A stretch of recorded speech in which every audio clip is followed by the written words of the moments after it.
Salut à tous, on se retrouve aujourd'hui pour parler du Paris Saint-Germain ce jeudi 16 octobre et on commence tout d'abord avec un joueur qui a joué, tiens c'était la nuit dernière les gars, un match de Coupe du Monde U20 avec l'équipe de France et fin de parcours pour le jeune Noam Camara, la Coupe du Monde U20.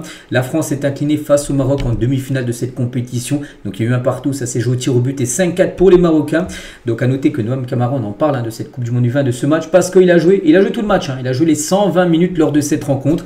Donc notre Titi doit encore maintenant disputer encore un match, le match de la 3e place, la petite finale qui aura lieu samedi soir à 21h, donc du coup ça sera contre la Colombie qui a perdu l'autre demi-finale contre l'Argentine.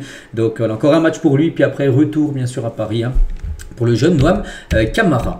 On revient nous du côté de Paris et le programme bien sûr pour cette semaine. Donc aujourd'hui on est jeudi, bon, on n'est pas encore en fin de semaine, mais voilà, la fin de semaine arrive et surtout le prochain match arrive les gars. Donc aujourd'hui, donc jeudi, horaire inhabituel avec la conférence de presse à 13h et training ouvert aux médias à 17h au lieu de 11h, parce que normalement la veille d'un match, voilà, la veille d'un match, toujours l'entraînement a lieu 11h. 11h, puis dans la foulée bien sûr tu as la conférence de presse. Donc là plutôt ça sera la conférence de presse en premier à 13h. Et l'entraînement à 17h, voilà, pour préparer bien sûr le match demain, la réception de Strasbourg, coup d'envoi 20h45, bien sûr ce match on va un peu en parler aujourd'hui, on en reparlera encore beaucoup plus demain bien sûr, avec la conférence de presse cet après-midi bien sûr d'Enrique. Donc samedi entraînement 11h30, dimanche repos, puis lundi et mardi bien sûr un focus Ligue des Champions avec le match contre Leverkusen mardi prochain. Donc voilà, donc là Strasbourg, Leverkusen, Brest et Lorient, je monte ce programme tous les jours. Donc voilà, on est à un jour bien sûr du retour à la compétition de la Ligue 1. On continue concernant voilà, ce match contre Strasbourg.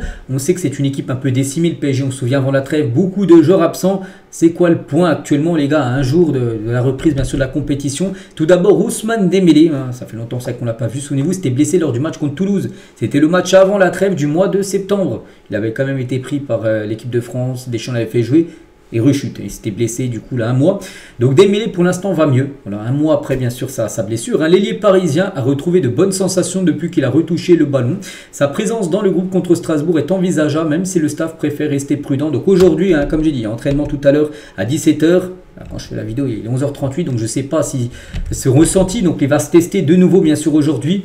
Si ça va, il pourrait être dans le groupe, ou sinon il sera forfait. Bon, je pense les gars que ça sera certainement encore un forfait. Voilà, pour Dembélé, il n'y aura pas de risque pris, lui qui est blessé depuis un mois. Je pense voilà, qu'il va être mis encore au repos. On verra, peut-être qu'il sera présent pour le match de Ligue des Champions mardi prochain. Concernant Bradley Barcola, donc lui aussi passera des tests plus approfondis lors de la séance de tout à l'heure à 17h ce jeudi. Donc sa participation au match contre Strasbourg sera décidée à l'issue de cet entraînement. Lui aussi, on verra son ressenti à la fin de l'entraînement, si c'est bon ou pas pour qu'il puisse tenir sa place. Enfin, un mois dans le groupe. Après, même s'il est dans le groupe, je pense qu'il sera remplaçant bien sûr Bradley Barcola, parce que lui aussi il est très incertain. Concernant d'autres joueurs, donc la présence de Fabien Ruiz, João Neves, Maülus sera confirmée après un point médical. Normalement les trois là devraient bien être là. Marquinhos lui manquera de nouveau le match, bien sûr à cause d'une blessure au quadriceps gauche. Marquinhos est sur forfait demain et forfait mardi contre Leverkusen.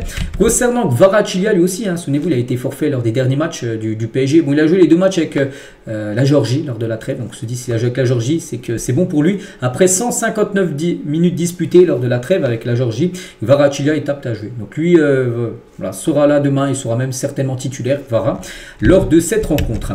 Et concernant Désiré Doué, je sais plus si j'en ai parlé avant, non, je n'ai pas parlé de Désiré Doué. Donc sauf surprise, Désiré Doué lui aussi devrait être présent, voilà, dans le groupe du PSG demain. Donc lui aussi, il a été blessé, souvenez-vous, lors de la trêve du mois de septembre avec l'équipe de France. Plus d'un mois, un mois après, voilà, enfin, on va pouvoir revoir Désiré Doué avec l'équipe parisienne. Donc, voilà ce qu'il y a à dire sur le point sur les blessés. Donc demain, on en reparlera un peu plus parce qu'il y a entraînement tout à l'heure. On verra si certains joueurs peuvent être là, comme Dembélé, bien sûr, on aimerait qu'il soit là, mais pas de risque pris. On continue avec William Pacho, donc lui sera là demain. Bien sûr, il n'est pas blessé, mais aujourd'hui, c'est un jour spécial pour lui. Pourquoi? C'est son anniversaire. Voilà, ce 16 octobre, on lui souhaite un bon anniversaire. Il fête aujourd'hui ses 24 ans. William Pacho, bien sûr. Je pense vraiment un joueur tellement sous-coté. C'est peut-être actuellement le défenseur central au monde le plus sous-coté. Je pense qu'il fait facilement partie du top 5, voire même du top 3. Actuellement, des meilleurs défenseurs centraux depuis quand même pas mal de mois. Donc, on se souvient, tiens, regardez de ça. Il ne sauve pas un but, les gars. Le ballon n'avait pas franchi la ligne. Ça vaut pas, voilà, mais juste après, il y a eu la contre-attaque, il y a eu but. 20 secondes après, il y a eu but du PSG. Donc, il avait évité, bien sûr, un corner. Et ça va amener un but, bien sûr. On se souvient de ce geste, bien sûr. Puis même de ce défenseur très solide. Quel joueur comme ce Pacho qui était inconnu. Je ne vous cache pas, je ne connaissais pas en 2024. J'ai déjà entendu une ou deux fois parler de lui. Mais voilà, quand il était venu au PSG, il y en a plein qui critiquaient. Voilà, les gens disaient, c'est quoi, dans quel sens va le PSG en prenant des joueurs inconnus? Voilà, maintenant on fait le point 1 an et demi après, les gars. Sacré joueur. Et concernant ce joueur, les gars, donc il est très proche de prolonger, les gars, du côté de Paris jusqu'en 2031. Le défenseur équatorien a déjà reçu une proposition de prolongation jusqu'en 2031. Et les discussions avancent dans le bon sens. Donc actuellement, il a un contrat jusqu'en 2029. Quand il est arrivé, il avait signé 5 ans. Donc il pourrait déjà prolonger de 2 nouvelles années jusqu'en 2031 son contrat du côté de Paris. On continue, les gars, on va regarder avec un article de RMC Sport ce qu'ils ont sorti. C'est eux qui ont sorti ça. L'étonnant échange que pourrait proposer le PSG au Real Madrid selon la presse espagnole.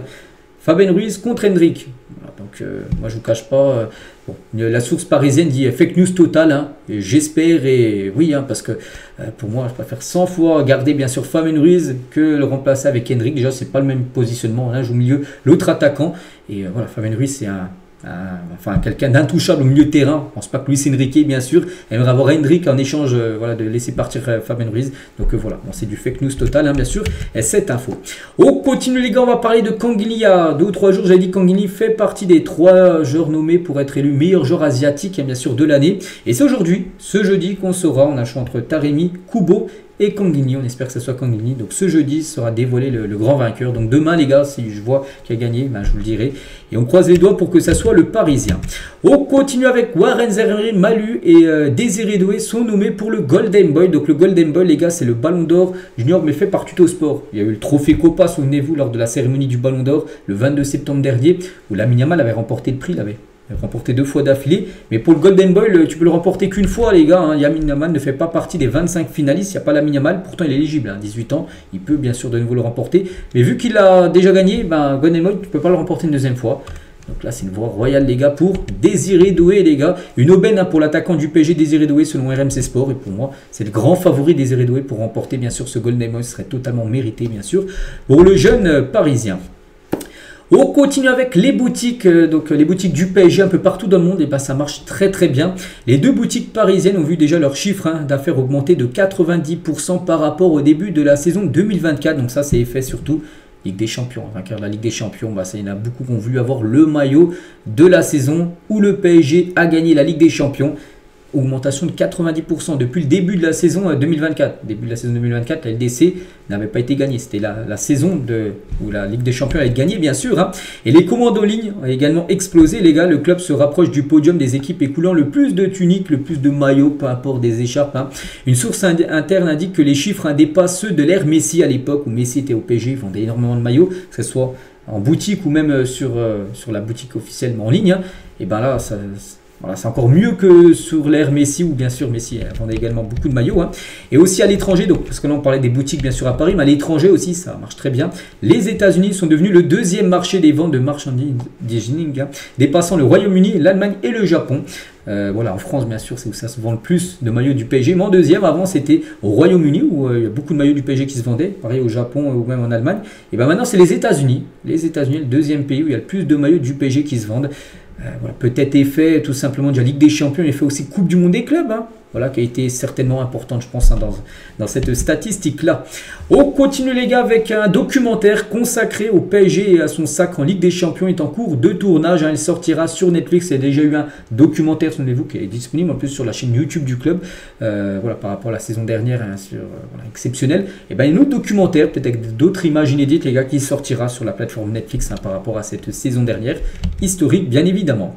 Et on finit aujourd'hui, les gars, avec l'équipe féminine, parce que ce soir, il y a match, les gars. L'équipe féminine joue contre le Real Madrid féminin. PSG, Real Madrid, c'est au campus PSG où s'entraînent bien sûr les hommes. Donc n'oubliez pas qu'il y a un stade qui peuvent accueillir des matchs. Et ben, il y aura cette rencontre ce soir à 21 h bien sûr. Donc voici la compo attendue côté Paris Saint-Germain bien sûr pour cette rencontre. Karchaoui, par exemple, pourrait commencer titulaire en ayant le brassard.